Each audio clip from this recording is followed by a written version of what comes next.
Bonjour à tous. Alors, je représente la coordination des médecins libres et indépendants du Vaucluse et je serai assez bref pour que tout le monde puisse parler. Voilà.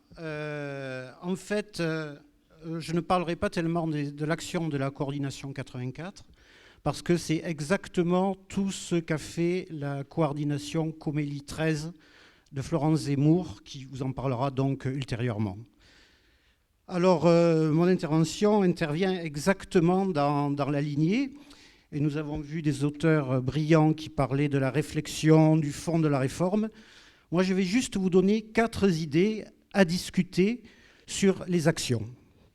Alors, le premier point, c'est comment étendre notre mouvement pour avoir des représentants actifs dans les autres départements. C'est très important. Alors là, c'est la mollesse des médecins qui ne se bougent pas, qui croient que c'est fini. J'ai envoyé un message à doc qui réunit 2276 professionnels de santé, au départ créés par les ORL.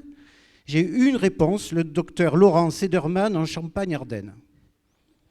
Alors donc, il faut d'autres voies. Alors le deuxième point, il est impératif d'associer nos patients à notre refus de cette loi santé. Et alors là, c'est très facile. On leur remet à chaque consultation une lettre explicative, facilement compréhensible. Donc, ce n'est même pas la peine de perdre du temps. À la fin de la consultation, vous remettez cette lettre. Ceux qui veulent en discuter, on peut en parler. Ceux qui savent lire, la liront. Mais sur le tas, il y aura des résultats. Dans cette lettre, elle doit, en tout premier lieu, parler surtout du patient. Expliquer pourquoi c'est une mauvaise loi liberticide pour le patient. Et ce n'est que dans un deuxième paragraphe que l'on annonce dès maintenant pourquoi nous refuserons la pratique du tiers payant généralisé 2018, en début 2018. Alors, combien de patients allez-vous voir en 2 ans et demi pour les informer? 2 ans et demi. Fin 2017. Bon. De toute façon, il faut commencer tout de suite. Tout de suite, moi j'ai commencé déjà.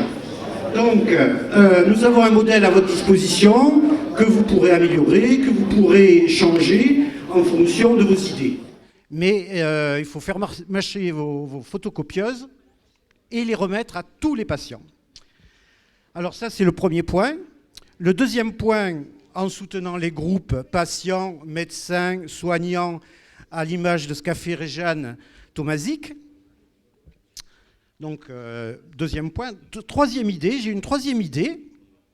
Si jamais une manifestation est envisagée, alors ce n'est pas à l'ordre du jour pour l'instant, mais ça peut venir, un symbole très fort et très médiatique que je vous propose, c'est que nous portions tous des bonnets blancs. Et finalement, je viens de m'apercevoir que ça rejoint exactement les zèbres blancs d'Alexandre Jardin. Alors, nous porterions tous les bonnets blancs, ça veut dire quoi? La population serait avec les professionnels de santé, pas que les médecins.